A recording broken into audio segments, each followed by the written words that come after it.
This video is about pool barriers, specifically Appendix G of the IRC and Section 305 of the Swimming Pool Code, and how to pass your pool barrier inspection. You want to remember to always check with your local AHJ authority having jurisdiction, your local and state codes and amendments.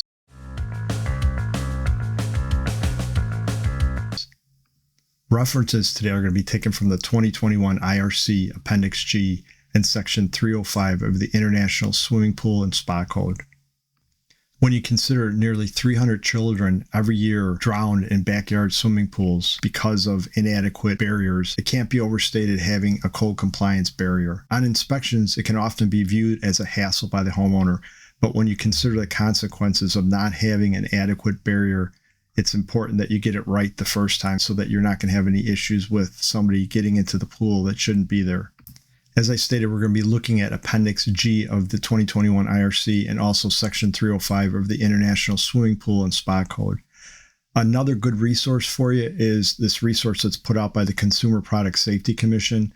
You can go to their website. I'll leave a link in the video information, but it's a great resource to go to, and it really explains things in detail. You can also go to my website, buildingcodegeek.com, and I also give you the code sections and I explain it a little bit further. Now, the code requires a minimum height from grade of 48 inches to the top of the fence.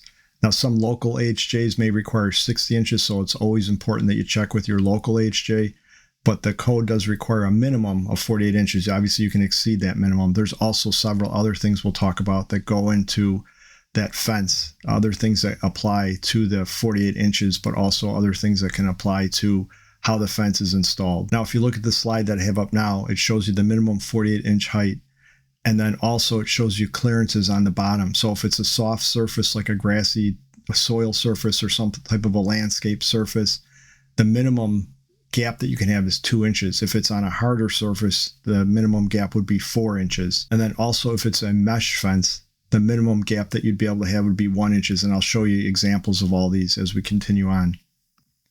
On the vertical sections or any of the fence pickets, you cannot allow a 4-inch sphere to pass through that section of fence. So it has to be less than a 4-inch sphere in order to be compliant. Now, if you look at this slide that I have up now, it shows you that the horizontal supports, if they're less than 45 inches, then the space between the pickets or the verticals can't be any greater than 1.75 inches.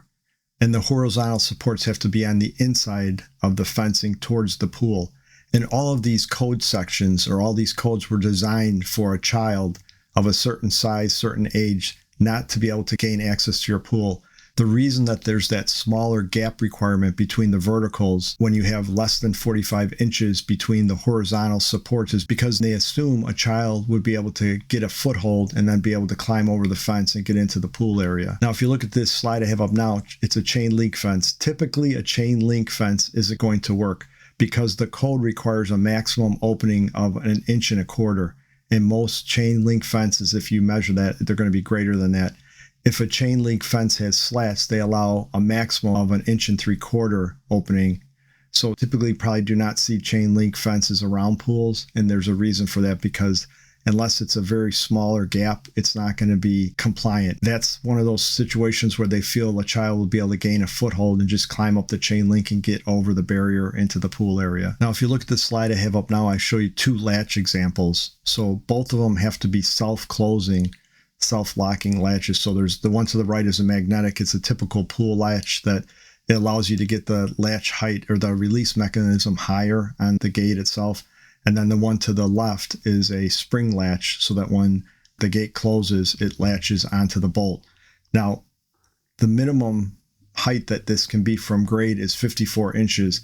And often on inspections, I think fence guys, the installers, think that it has to be exactly 54 inches. And what happens is they install it a little bit lower.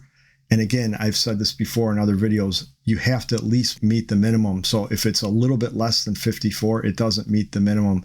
So you're better off having your fence installer, or if you're doing it yourself, going a couple inches higher even, which is better. But 54 would be the minimum. If it's less than that, it wouldn't pass the inspection. And the gates have to be self-closing, self-latching. So when somebody goes through the gate, you're going to have that tension on the gate that's going to force it against the latch mechanism, which is going to self-latch and lock the gate. Also, the gates have to open away from the pool, meaning if you're inside of the pool area, so you're inside of the fenced-in area, you would push the gate open to get out of that area. And again, the reason that they do that is for a small child that's forcing the gate or trying to push the gate open. The reason that they've come up with this code section is they feel if a small child is pushing on the gate, if it wasn't latch, it's going to cause it to latch. And then also it's harder to overcome. If you're not able to install the latch mechanism at that minimum of 54 inches above grade, then it can be installed on the inside of the gate, but it has to be a minimum of 3 inches below the top 48-inch minimum height on the gate. And there is a minimum on openings. You can't have any openings on the side of the gate, so a child would be able to get their hand in there and hit the release mechanisms, because now it is less than 54 inches. So if you look at the slide I have up now, if the house is part of the barrier, the first thing that the code is concerned with is the public outside. So if you have a fence around the area or a fence around the pool that's protecting the public from coming in and it's code compliant, then that takes care of the first part. Now, if your house is acting as part of the barrier, which obviously oftentimes that is the case, so you have fencing up to the house, and now the rear of the house, you can get out of doors or get out of windows and get at the pool. There are other code requirements that have to be met. So any door or sometimes a window, the IRC requires doors have a 2017 listed door alarm on any door that would be leading out to the pool area. So this is an alarm that has to be set at a certain height, 54-inch minimum from the standing surface. And again, it has to be UL 2017 listed in order for it to meet the requirements of the pool code. So the IRC requires the doors to be alarmed with that 2017 listed alarm, but the swimming pool code also requires that the windows have those alarms on it. So AHJs may require something else. So that's something where you have to check with your local AHJ, but any type of an opening that would allow access to the pool requires some type of a device on there with the 2 code cycles, or possibly an AHJ may require something else. Now, if you continue down on this slide, it tells you that the code does allow, if you have an ASTM listed auto cover, that you don't have to have the door alarms or window alarms. The auto cover will supersede those 2 items. And typically, I don't see this, but the code does also allow self-closing, self-latching doors as an equivalent to the alarm, the 2017 alarm. And one thing I'll tell you is on inspections, we often go there and people grab something off of Amazon, but it's not the listed 2017 alarm. And as I said, you have to meet the minimum requirements. So it has to be an alarm that's UL listed as a 2017 alarm. And I'll leave a link in the description. And as I mentioned, section 305.4 of the International Swimming Pool Spot Code tells you that they want alarms on windows that have a sill of less than 48 inches. But always check with your local AHJ. Now, on the slide I have up now, you can see an above ground pool.